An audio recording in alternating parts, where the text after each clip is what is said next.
जय श्री कृष्णा, राधे राधे। आप सभी को नव वर्ष के पहले बुधवार की हार्दिक शुभकामनाएं। क्योंकि बुधवार का दिन प्रथम पूजनीय भगवान श्री गणेश जी को समर्पित है। बुधवार को भगवान शंकर और माता पार्वती जी के पुत्र गणेश जी की पूजा अर्चना बड़े ही श्रद्धा भाव से की जाती है।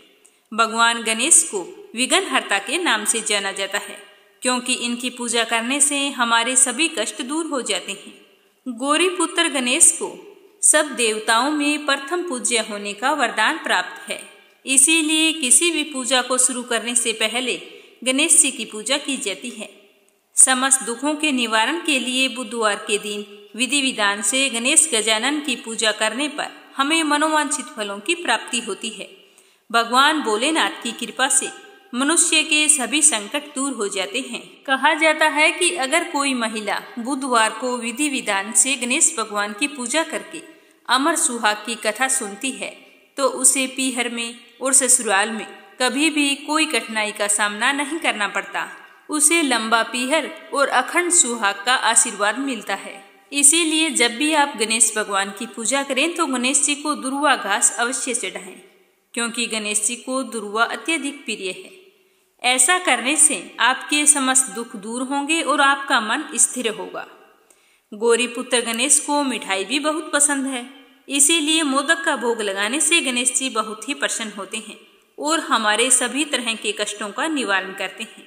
इसीलिए जब भी आप बुधवार को गणेश जी की पूजा करें तो मोदक का भोग अवश्य लगाएं। भगवान गणेश की पूजा शुरू करने से पहले उनके मस्तक पर सिंदूर का टीका लगाना चाहिए। सिंदूर का टीका लगाने से गणेश जी प्रसन्न होते हैं और अपने भक्तों को मनोवांछित फलों का वरदान देते हैं। प्रथम पूज्य गणेश जी की पूजा करने से व्यक्ति का मन हमेशा शांत रहता है, बल बुद्धि का विकास होता है, आत्मविश्वास में वृद्धि होती है। तो आइए आज अपने नव वर्ष पर सुनते हैं गणेश जी भगवान की कथा। शुरुआत करते हैं श्री संकट नाशन गणेश स्तोत्र से। इस कथा को श्रद्धा पूर्वक पूरा सुनना। वैसे तो किसी भी कहानी को बीच में नहीं छोड़ना चाहिए, लेकिन गणेश जी भगवान की कहानी को बीच में छोड़ने से हमें दोष लगता है। कथा बीच में छोड़ने पर गणेश जी भगवान नाराज हो जाते हैं और गणेश जी की नाराजगी का सामना तो भगवान श्री हरि विष्णु को भी करना पड़ा था। यह तो हम सब जानते हैं। बोलो गणेश गजानन की जय हो। श्री संकट नाशक गणेश स्तोत्र का वर्णन नारद पुराण के साथ साथ गणेश पुराण में भी किया गया है। नारद पुराण में नारद जी के द्वारा, जबकि गणेश पुराण में देवताओं के द्वारा गणेश जी की स्तुति की गई है। तो आज अपने सुनेंगे नारद पुराण में वर्णित श्री संकट नाशक गणेश स्तोत्र। बोलो गणेश भगवान की जय हो। पार्वती नंदन देवादिदेव श्री गणेश जी को सिर झुकाकर प्रणाम करके अपनी आयु, कामना और अर्थ की सिद्धि के लिए उन भक्त निवास का नित्य प्रति स्मरण करें और सबसे पहले इन 12 नामों का जाप। पहला वक्रतुंड, टेढ़ी सूंड वाले, एक दांत वाले, काली और भूरी आंखों वाले। चौथा हाथी के समान मुख वाले। पांचवा लंबोदर, बड़े पेट वाले। छठा विकट विकराल। सातवां है विघ्न राजेंद्र, विघ्नों का नाश करने वाले राजाधिराज। आठवां है धूमर वर्ण, दूसर वर्ण वाले। नौवां है भालचंद्र, जिसके ललाट पर चंद्रमा सुशोभित है। 10वां है विनायक, 11वां गणपति और 12वां है गजानन। इन 12 नामों का जो पुरुष तीनों समय सुबह, दोपहर और सायंकाल को पाठ करता है उसे किसी प्रकार के विघ्न का भय नहीं रहता। इस प्रकार का स्मरण सभी सिद्धियां देने वाला है। इससे विद्या विलासी विद्या, धन विलासी धन, पुत्र की इच्छा रखने वाले को पुत्र और मोक्ष की प्राप्ति करने वालों को मोक्ष की प्राप्ति होती है। जो इस गणपति स्तोत्र का जप करता है उसे 6 मास में इच्छित फलों की प्राप्ति हो जाती है तथा 1 वर्ष में पूर्ण सिद्धि प्राप्त हो जाती है। इसमें किसी भी प्रकार का कोई संदेह नहीं है। जो पुरुष इसे लिखकर 8 ब्राह्मणों को समर्पण करता है, गणेश जी की कृपा से उसे सब प्रकार की विद्या प्राप्त हो जाती है। तो ये था नारद पुराण में वर्णित श्री संकट नाशन गणेश स्तोत्र। अब अपने सुनेंगे गणेश पुराण में वर्णित श्री संकट नाशन गणेश स्तोत्र। बोलो गणेश भगवान की जय हो। देवता कहते हैं कि हे परमार्थ स्वरूप, आपको नमस्कार है, नमस्कार है, आप सबके कारण हैं। आपको नमस्कार है। नमस्कार है आप सबके कर्ता हैं। आप सभी इंद्रियों में निवास करते हैं, आपको नमस्कार है। आप समस्त प्राणी में हैं, आपको नमस्कार है। हे सुरेश, आप भूत सृष्टि के कर्ता और संहारक हैं, आपको नमस्कार है, आपको नमस्कार है। आप समस्त बुद्धियों के प्रबोध रूप हैं, संसार की उत्पत्ति और लय करने वाले हैं, आपको नमस्कार है, आपको नमस्कार है। हे अखिलेश, आप विश्व के पालक हैं, कारणों के भी कारण, आपको नमस्कार है। आप वेदज्ञों के लिए भी अदृश्य हैं, आपको नमस्कार है। नमस्कार है, आप सबको वर देने वाले हैं, आपको बारंबार नमस्कार है। आप वाणी के विचार से परे हैं, वाणी से आपके स्वरूप का कथन नहीं किया जा सकता, आपको नमस्कार है, आपको नमस्कार है। आप विघ्नों का निवारण करते हैं, आपको नमस्कार है। आप अभक्त के मनोरथ को नष्ट करने वाले हैं, आपको नमस्कार है।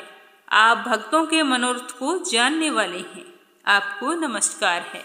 आप अपने भक्तों के मनोरथों के स्वामी हैं, उनके मनोरथ को सिद्ध करने वाले हैं, आपको नमस्कार है, नमस्कार है।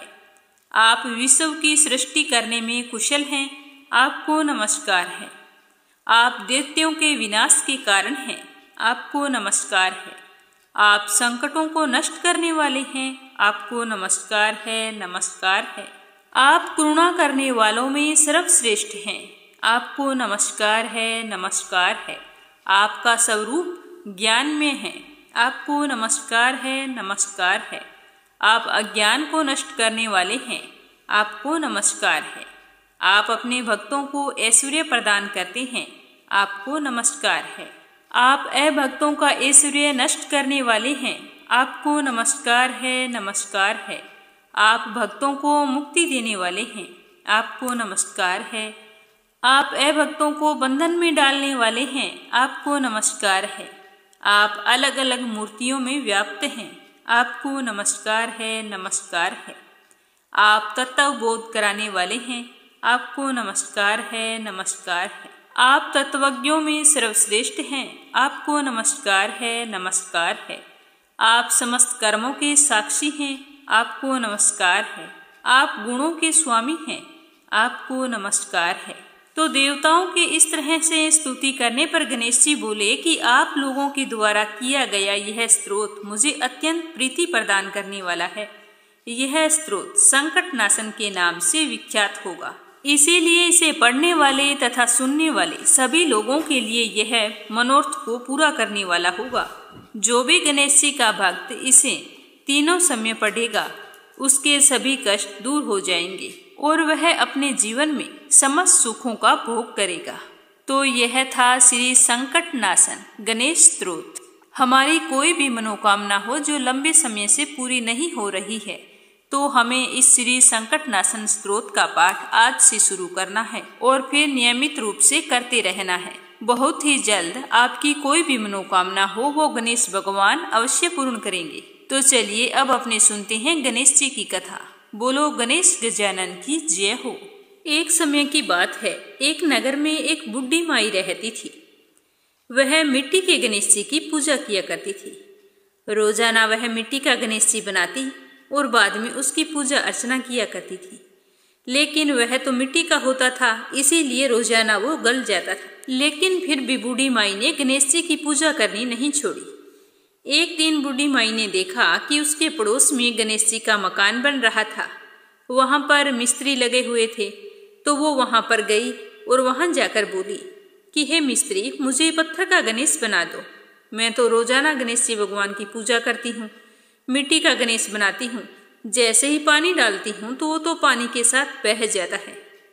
तो बुढ़िया की बात सुनकर वो मिस्त्री बोले कि हे बूढ़ी माई, जितनी देर तक हम तेरा पत्थर का गणेश जी गढ़ेंगे उतनी देर में हम अपनी दीवार ना बना लेंगे। एक गणेश जी के लिए हम हमारा समय क्यों खराब करें। तो मिस्त्री के इतना कहते ही बुढ़िया को तो गुस्सा आ गया। वो बोली कि राम करे तुम्हारी यह दीवार कभी भी पूरी ना हो, तुम्हारी दीवार टेढ़ी हो जाए। इतना कहकर बूढ़ी माई तो वहां से अपने घर पर आ गई। और पीछे से मिस्त्री ने देखा कि सचमुच दीवार तो टेढ़ी हो गई थी। उन्होंने उस दीवार को ढा दिया, दोबारा चिनाई शुरू कर दी। जैसे ही बनाई फिर वो टेढ़ी हो गई। तो इस तरह पूरा दिन मिस्त्री और मजदूर उसी दीवार को बनाने में लगे रहे। सुबह से शाम हो गई। शाम होते ही सेठ जी आया और उसने पूछा कि आज आप लोगों ने कुछ नहीं किया। तो मिस्त्री कहने लगा कि सेठ जी क्या बताएं, आज एक बुढ़िया आई थी, वो कह रही थी कि मुझे पत्थर का गणेश जी गढ़ दो। तो हमने तो गढ़ा नहीं, हमने सोचा कि हमें देरी हो जाएगी। तो उस बूढ़ी माई को गुस्सा आ गया। वो जाते जाते कह गई कि तुम्हारी दीवार टेढ़ी हो जाए, ये दीवार कभी पूरी ना हो। तभी से ये दीवार सीधी बन नहीं रही है। हमने ना जाने कितनी बार इस दीवार को बना दिया है, लेकिन ये बनाते ही टेढ़ी हो जाती है।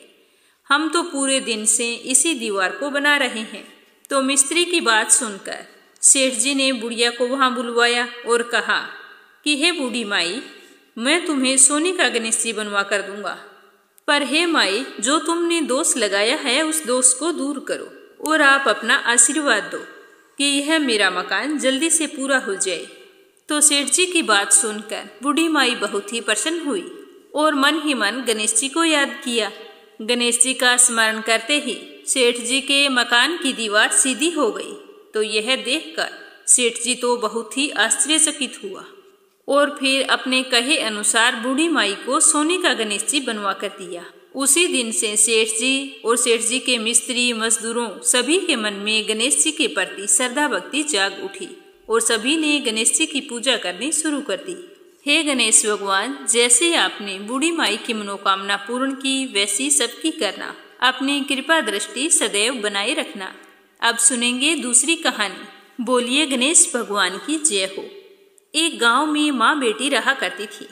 एक दिन वह बेटी अपनी माँ से कहने लगी कि माँ, आज गांव के सभी लोग गणेश मेला देखने जा रहे हैं, तो मैं भी मेला देखने जाना चाहती हूँ। तो माँ ने कहा कि बेटा, वहाँ पर बहुत भीड़ होगी, तुम कहीं गिर जाओगी तो तुम्हें चोट लग जाएगी।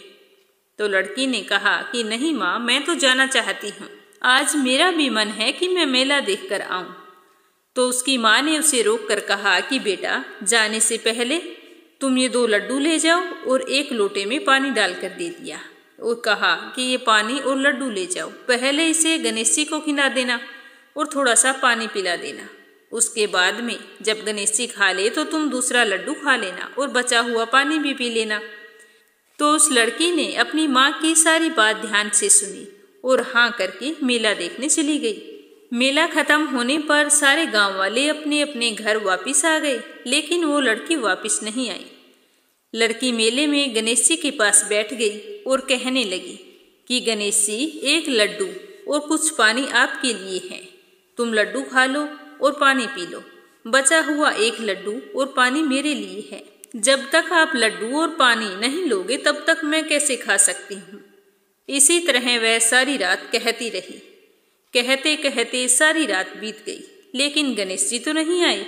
जैसे ही सुबह होने वाली थी तो गणेश जी सोचने लगे कि अगर मैंने यह लड्डू और पानी नहीं पिया तो ये लड़की अपने घर नहीं जाएगी और इसकी माँ घर पर इसकी चिंता कर रही है। तो गणेश जी ने यह सोचकर एक लड़के का भेष बनाया और वहां आकर बैठ गए। एक लड्डू वहां से लिया, वो खा लिया और फिर थोड़ा सा पानी पी लिया। तो यह देखकर वो लड़की कहने लगी कि तुम कौन हो। तो गणेश जी ने कहा कि मैं गणेश जी हूँ, जिसे तुम सारी रात से पुकार रही हो। मैं तुम्हारी श्रद्धा भक्ति से बहुत ही प्रसन्न हूँ, तुम बोलो क्या मांगती हो। तो लड़के के भेष में आए गणेश जी की बात सुनकर लड़की मन ही मन सोचने लगी कि क्या मांगू, अन्न मांगू या धन मांगू या अपने लिए अच्छा सा वर मांगू, खेत मांगू या महल मांगू। इस तरह से वो अपने मन में सोच रही थी। तो गणेश जी तो उसके मन की सारी बात को जान गए। वो लड़की से बोले कि तुम जाओ, अपने घर जाओ, जो भी तुमने मन में सोच रखा है वो सारा तुम्हें मिल जाएगा। तो वह लड़की इस तरह से सुनकर बहुत ही प्रसन्न हुई और अपने घर की तरफ चल पड़ी।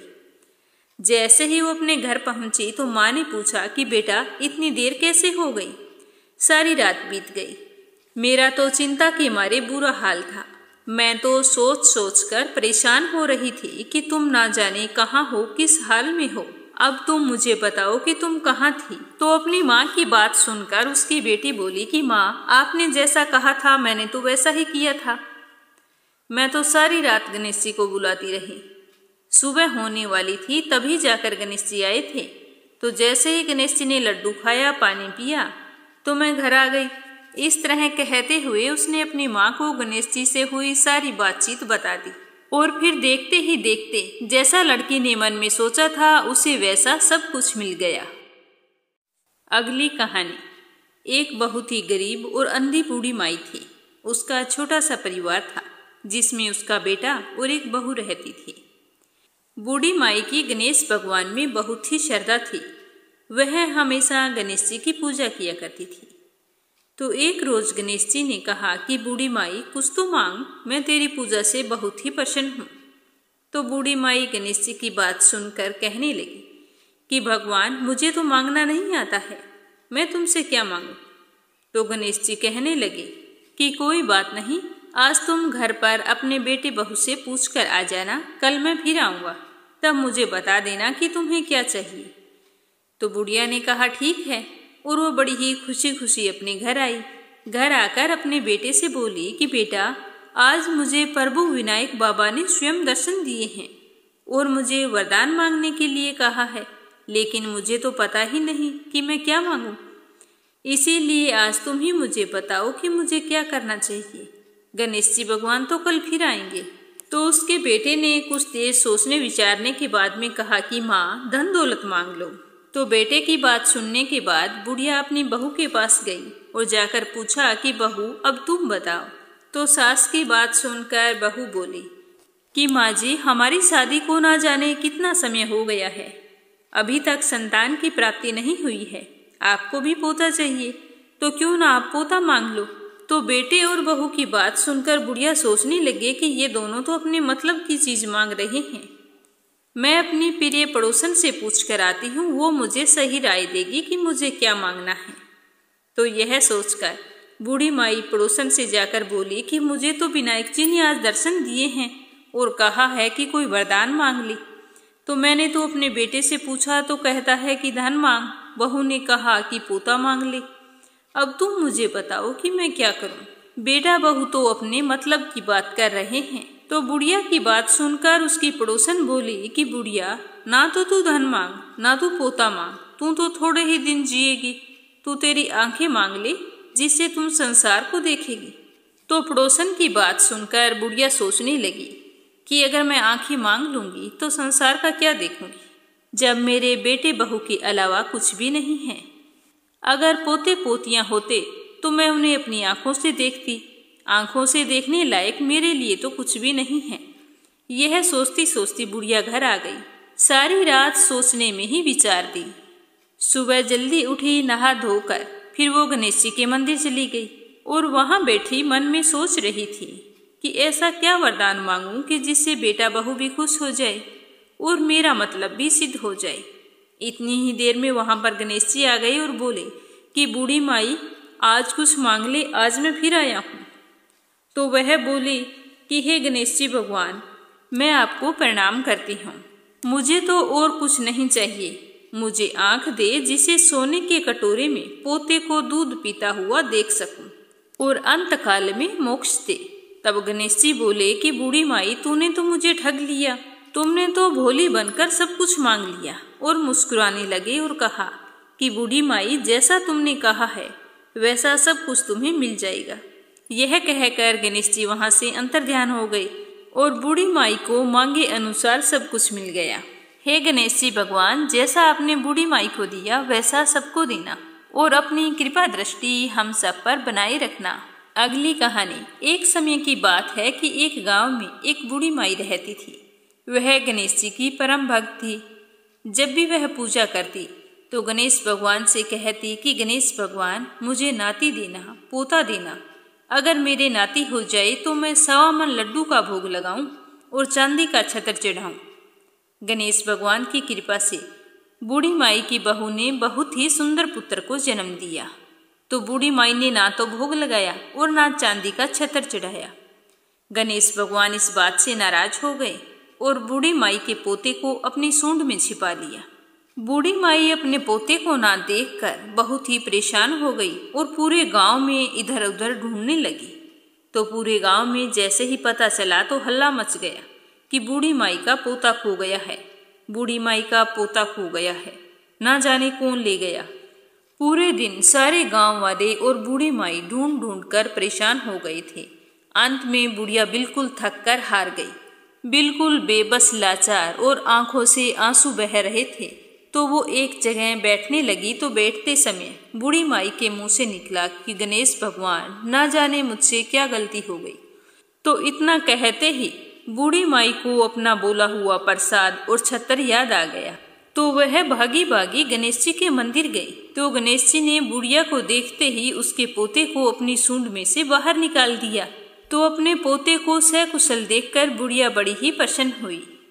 उसके बाद बूढ़ी माई ने 2.5 मन लड्डुओं का भोग लगाया और चांदी का छतर चढ़ाया। गणेश जी भगवान बहुत ही प्रसन्न हुए, जिससे बुढ़िया के घर में रिद्धि सिद्धि का वास हो गया।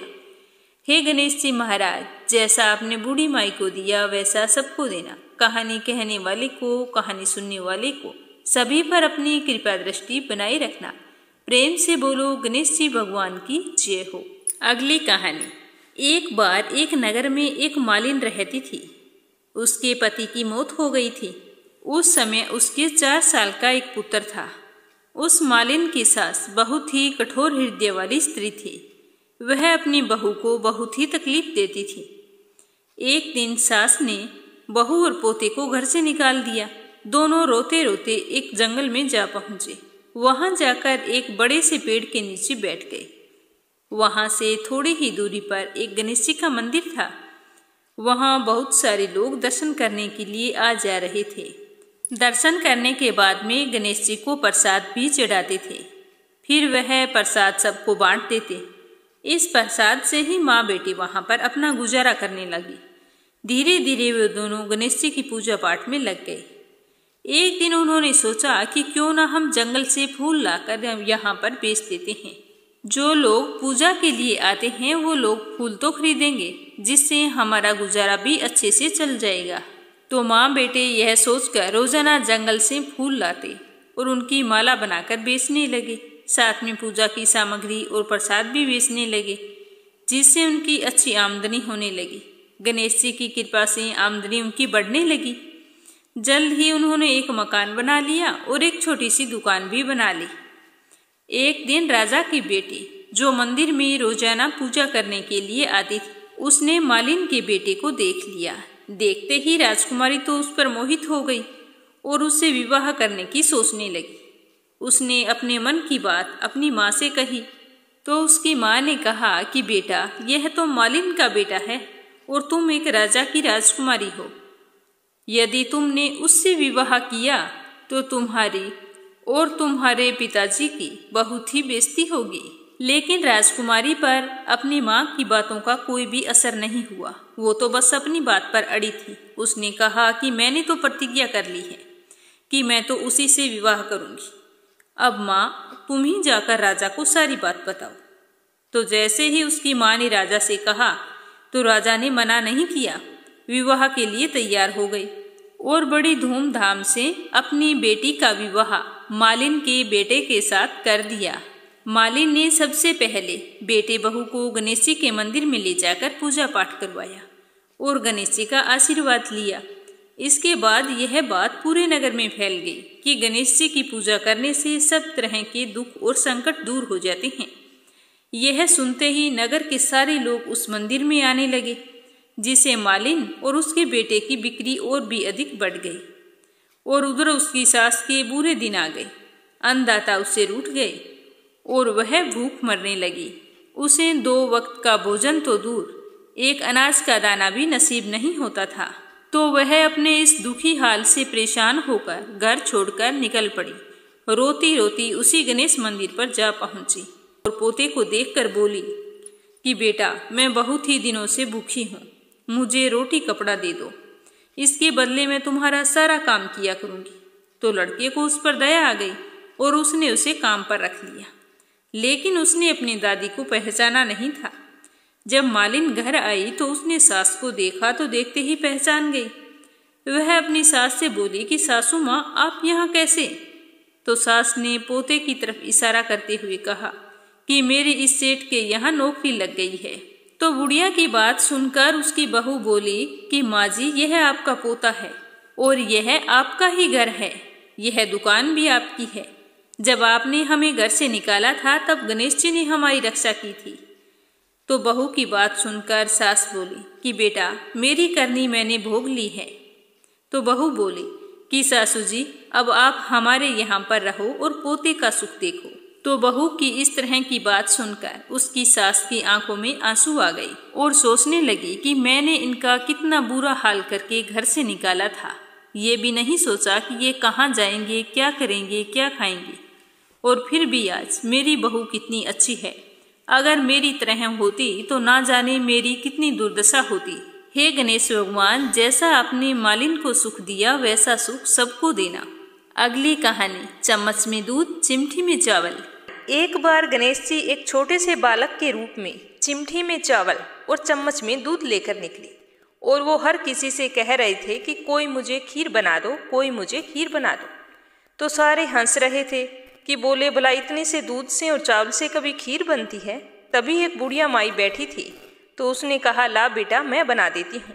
तो ऐसा कहकर वह बुढ़िया माई चूल्हे पर एक छोटा सा बर्तन चढ़ाने लगी। तब गणेश जी ने कहा कि दादी माँ छोटी भगोनी मत चढ़ाओ, तुम्हारे घर में जो सबसे बड़ा बर्तन है वही चढ़ा दो। तो बुढ़िया ने सबसे बड़ा बर्तन था वो चढ़ा दिया। अब जैसे ही खीर और चावल उसमें डाले तो देखती ही रह गई। जो थोड़े से चावल थे जैसे ही कि उसमें उफान आया तो वह बर्तन पूरी तरह से भर गया और खीर में बहुत ही अच्छी खुशबू आने लगी। तो गणेश जी ने कहा कि दादी माँ मैं नहा कर आता हूँ, फिर आकर खीर खाऊंगा। तो खीर तो तैयार हो गई थी। खीर को देखकर बुढ़िया के पोते पोती खीर खाने के लिए रोने लगे। तो बुढ़िया माई ने कहा गणेश जी तेरे भोग लगाना। यह कहकर चूल्हे में थोड़ी सी खीर डाली और कटोरी भरकर बच्चों को दे दी। तो बुढ़िया की पड़ोसन छत पर से देख रही थी। तो बुढ़िया ने सोचा कि यह तो गणेश जी को चुगली कर देगी। तो उसने एक कटोरा खीर का भरा और उसको भी पकड़ा दिया। जब यह सब कुछ बुढ़िया की बहू ने देखा तो सोचा कि इस तरह से तो यह खीर खत्म हो जाएगी और मुझे तो खाने के लिए मिलेगी नहीं। तो उसने भी जल्दी से एक बड़ा सारा कटोरा खीर का भरा और खा लिया और कटोरे को चक्की के नीचे छुपा दिया। गणेश जी तो अभी आए नहीं थे तो बुढ़िया को भी भूख लगी थी।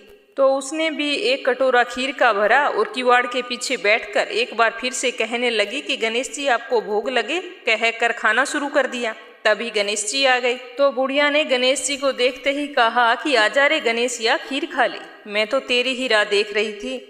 तो गणेश जी ने कहा कि दादी माँ मैंने तो खीर पहले ही खा ली। तो बुढ़िया ने कहा कब खाई?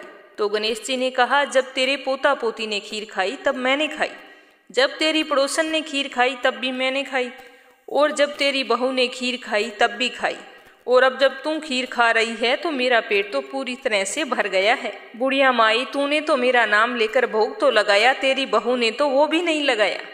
तो बुढ़िया ने कहा बेटा तेरी सारी बात सच्ची है, पर मेरी बहू का नाम मत ले, वो तो सुबह से काम में लगी हुई है, उसने खीर कब खाई? तो गणेश जी ने कहा कि चक्की के नीचे देख जूठा कटोरा पड़ा है और मुझे बिना भोग लगाए ही खीर खा गई। तो बुढ़िया ने कहा बेटा बस कर, घर की बात है घर में ही रहने दे, अब मुझे बता कि बची हुई खीर का क्या करूं? तो गणेश जी ने कहा कि पूरे नगर को न्योता दे दो और भोजन करवा दो। तो बुढ़िया ने पूरी नगरी को भोजन करवा दिया, फिर भी वो बर्तन पूरा ही भरा था। धीरे धीरे यह खबर राजा तक पहुंच गई। तो राजा ने उस बर्तन को महल में मंगवा लिया और बुढ़िया से कहा कि बुढ़िया तेरे घर ऐसे बर्तन का क्या काम, ऐसा बर्तन तो राजमहल में अच्छा लगता है। तो बुढ़िया ने कहा कि ठीक है राजा जी आप ले लो। तो राजा ने खीर का बर्तन महल में जैसे ही रखा, रखते ही खीर में कीड़े मकोड़े बिच्छू पैदा हो गए और खीर में बहुत बुरी तरह से दुर्गंध आने लगी। तो यह देखकर राजा ने बुढ़िया को बुलाया और कहा कि बुढ़िया ये बर्तन ले जा, जा मैंने तुमको दिया। तो बुढ़िया ने कहा कि राजा अगर आप देते तो पहले देते, यह तो बर्तन मुझे मेरे गणेश जी ने दिया है। तो बुढ़िया ने बर्तन वापस उठाया और अपने झोंपड़े में ले गई। तो उसके झोंपड़े में आते ही खीर तो सुगंधित हो गई, सारे बिच्छू कांकड़े सब गायब हो गए। तो बुढ़िया ने गणेश जी से कहा कि गणेश जी अब मैं बची हुई खीर का क्या करूं? तो गणेश जी ने कहा कि झोंपड़ी के कोने में खड्डा खोद कर गाड़ दो, उसी जगह सुबह उठकर वापस खोदोगी तो धन के 2 घड़े भरे हुए तुम्हें मिलेंगे। ऐसा कहकर गणेश जी तो अंतर्ध्यान हो गई और जाते समय झोंपड़ी के लात मार गए। तो लात मारते ही झोंपड़ी के स्थान पर महल खड़ा हो गया। सुबह जल्दी ही बहू ने फावड़ा लिया और जहाँ पर खीर दबाई थी उस जगह को खोद दिया, लेकिन बहू को तो कुछ भी नहीं मिला। तो बहू अपनी सास से कहने लगी कि सासू जी, थारो गणेश जी तो झूठो है। तो सासू ने कहा, बहू मारो गणेश झूठो नहीं है, ला मैं देखती हूँ। तो वह फावड़ा लेकर देखने लगी तो टन टन करते हुए 2 घड़े धन के भरे हुए निकल आए। तो बहू ने कहा, सासू जी गणेश जी तो साचो है, मैं ही झूठी हूँ। तो सास ने कहा कि गणेश जी तो भावनाओं का भूखा है। यह कहकर बुढ़िया ने जोर से कहा कि बोलो गणेश गजानन की जय हो। हे गणेश जी, जैसा आपने बुढ़िया को दिया वैसा सबको देना, जैसा राजा को दिया वैसा किसी को ना देना। अब आपने सुनेंगे अमर सुहाग की कथा, जो हर महिला को बुधवार के दिन अवश्य सुननी चाहिए। बोलो गणेश जी महाराज की जय हो। एक समय की बात है, एक भाई बहन रहते थे। बहन का नियम था कि वह अपने भाई का चेहरा देखे बिना भोजन नहीं करती थी। वह रोजाना सबसे पहले अपने भाई का चेहरा देखती और उसी के बाद में भोजन करती थी। इस तरह करते करते दोनों भाई बहन बड़े हो गए। दोनों की शादी हो गई। बहन की शादी पास ही के गांव में की गई थी। तो बहन रोजाना सुबह जल्दी उठती और जल्दी जल्दी सारा घर का काम खत्म करके भाई का मुंह देखने के लिए मायके चली आती। एक दिन रास्ते में वो एक पीपल के नीचे गणेश जी की मूर्ति रखी हुई थी। तो उसने भगवान के सामने हाथ जोड़कर कहा कि मेरे जैसा अमर सुहाग और मेरे जैसा अमर पीहर सबको देना। यह कहकर वो आगे बढ़ गई। फिर उसका रोजाना का यही कर्म था, जब वो वहां से गुजरती तो गणेश जी से कहती कि हे गणेश जी भगवान, मेरे जैसा अमर सुहाग और मेरे जैसा अमर पीहर सबको देना। ऐसा कहती और आगे बढ़ जाती। एक दिन की बात है कि जंगल की झाड़ियों के कांटे उसके पैरों में चुभ गए, फिर भी उसने कोई परवाह नहीं की। जैसे ही वह अपने भैया के घर पहुंची और भाई का मुख देखकर बैठ गई, तभी उसकी भाभी का ध्यान उसके पैरों की ओर गया और देखा कि ननंद बाईसा, आपके पैरों के क्या हो गया है, जो इतनी बुरी तरह से खून निकल रहा है। तो भाभी की बात सुनकर उसने कहा कि भाभी, आज रास्ते में झाड़ियों के कांटे गिरे हुए थे, वो मेरे पाँवों में चुभ गए हैं। तो उसकी भाभी ने उसके पैरों को धोकर उसके मलहम लगाई। कुछ देर आराम करने के बाद में वो अपने घर को लौट आई। जब वह वापस चली आई तो पीछे से उसकी भाभी ने अपने पति से कहा कि रास्ते को साफ करवा दो, देखा नहीं आपकी बहन के पाँव में कितने कांटे चुभ गए थे। तो वह दूसरे ही दिन कुल्हाड़ी लेकर वहां पर गया और रास्ते में सारी झाड़ियों को काट कर रास्ता साफ कर दी। ऐसा करते समय गणेश जी की प्रतिमा वहां से झाड़ियों के साथ हट गई। तो यह देखकर भगवान गणेश जी गुस्सा हो गए और उसके भाई के प्राण हर लिए। जब गांव के सारे लोग उसे अंतिम संस्कार के लिए लेके जा रहे थे, तब उसकी भाभी ने रोते हुए कहा कि तुम थोड़ी देर रुक जाओ, उनकी बहन आने वाली है। वो अपने भैया का मुंह देखे बिना नहीं रह सकती। जब तक वो अपने भैया का मुंह नहीं देखेगी तब तक वह भोजन नहीं ग्रहण करेगी। तो उसकी बात सुनकर लोगों ने कहा कि आज तो वह अपने भाई का मुख देख लेगी, पर कल कैसे देखेगी। तो उसने कहा कि आज मेरे कहने से आप रुक जाओ। तो सारे गांव वाले उसकी बहन के आने का इंतजार करने लगे। हर रोज की तरह बहन अपने भाई का मुख देखने के लिए जंगल में निकली। तब जंगल में उसने देखा कि सारा रास्ता साफ किया हुआ है। जब वह आगे बढ़ी तो देखा कि सिद्धि विनायक को वहां से हटा दिया है। तब उसने जाने से पहले गणेश जी को वहां से उठाया और कपड़े से साफ करके अच्छे स्थान पर रखकर हाथ जोड़कर कहा कि हे गणेश भगवान, मेरे जैसा अमर सुहाग और मेरे जैसा अमर पीहर सबको देना। ऐसा कहकर वो आगे निकल गई। तो भगवान सोचने लगे कि अगर मैंने आज इसकी बात नहीं सुनी तो मुझे कौन मानेगा और कौन मेरी पूजा करेगा। तब सिद्धि विनायक ने उसे आवाज दी कि बेटी, इस खेजड़ी की 7 पत्तियां लेकर जा और उसे कच्चे दूध में घोलकर अपने भाई के ऊपर छिंटा मार देना, वह उठकर बैठ जाएगा। यह सुनकर जब बहन पीछे मुड़ी तो वहां पर कोई नहीं था। तो वह सोचने लगी कि ठीक है, जैसा मेरे को कहा है वैसा मैं कर लेती हूँ। तो उसने 7 खेजड़ी के पत्ते तोड़े और अपने भैया के घर पहुंची।